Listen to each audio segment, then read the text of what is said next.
Lolo Olan is an OFW worker in Doha, Qatar, for 14 years together with his wife Lola Edna. But because of the war, Lolo Olan's work is in jeopardy. Oy, Olan, ano ba yan? Nakasama ng TV mo. Hinahinaan mo nga yan? Akala ko kasi, pag nilaksan, dininaw ang TV. Ano yan? Radyo? Nung unang panahon? Oy, Edna, maganda-handa ka na. O bakit? At baka tayo umina ng Pilipinas. Ganoon? Oh, Nagtatanggalan na sa trabaho dahil sa giyera. ganoon ba? Eh, paano na yan? Anong mangyayari sa atin yan? After several days, the war in the Middle East has worsened. Now Lolo and Lola are facing one of the hardest decisions of their lives: to go home. Not by choice, but by circumstance. Ibig mo sabihin, uuwi na tayo? Oo, wala naman kasi gulat-gulat na dito.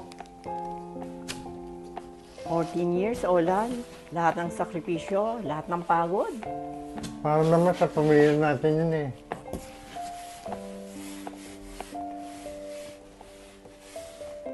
Several hours later, Zoe and Wilron visited their grandparents.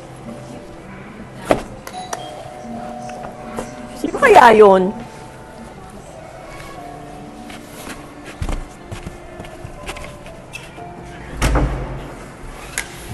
Hi, Lola! Hi, Lola. Ako yung dating, ha? Lola, let's go biking? Lola, what's your favorite cupcake? Lola, what's this? Oo! Ay, mga apo. Natanggal ako sa trabaho dahil sa giyera. Uwi na kami sa Pilipinas ng lola mo. Huh? Who's gonna cook our favorite tinola? Who's gonna bake my favorite cupcake? Oo, bahala na mami mo dyan, saka daddy mo. Marunong naman yan eh. Lola. Because of the sudden news, Zoe and Wilron were heartbroken. Lola, you gonna leave us now? Hindi naman. Palagi naman kayo nasa puso't isipan namin.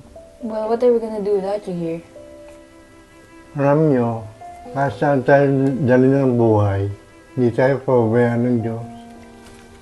May pangako ang Diyos sa Joshua 1:9, "Do not be afraid or discouraged, for the Lord your God is with you wherever you go." Amen. Kahit sa Qatar, kahit sa Pilipinas, kasama natin siya. After Lolo and Lola assured Zoe and Wilron that all of them will be alright with God's help, they finally understand the situation. Lolo, are you gonna make a business in the Philippines? Oo naman. Ano po yung business niyo?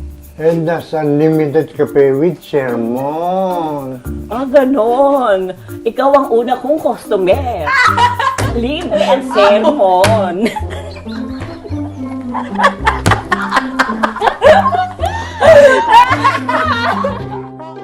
Sometimes, going home is not just about leaving a place.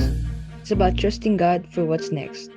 After 14 years of sacrifice, they may be leaving their work, but they are holding on to something greater: faith, hope, and God's promises.